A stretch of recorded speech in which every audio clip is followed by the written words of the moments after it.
How to make mushrooms out of paper. We are going to turn a few sheets of color paper into a 3D paper mushroom. Here are all the patterns laid out after being cut. I'm using Cricut to cut my patterns. There are a few lines to be scored with the scoring wheel. Those lines will be used for bending the paper. The top part will be the stalk of the mushroom.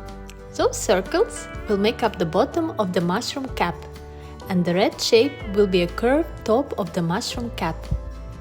Here I would like to give tips about paper thickness to use.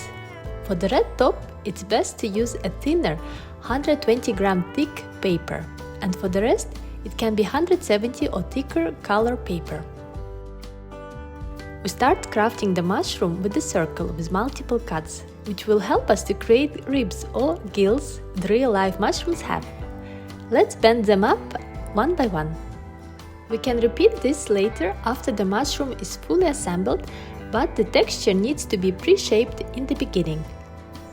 Now we put the two circles together with a little bit of glue applied to the center and the edges.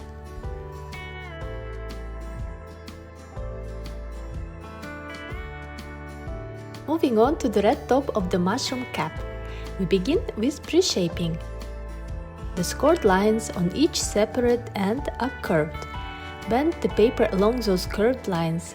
Repeat for all of them. Apply a little bit of glue to the inside of one bent edge and press it directly onto the circles. It would be best to do gluing one by one or only a few at a time. Use reverse tweezers to press the paper when it's difficult to reach. At the end, you get a complete 3D cap.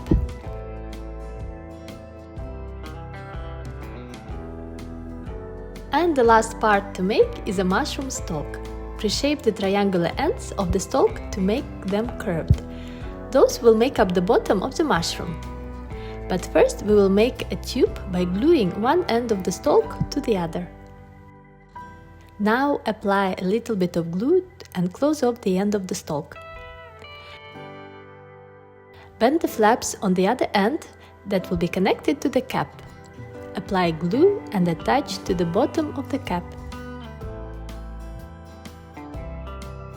Our mushroom is ready. You can also try out different colors for the cap.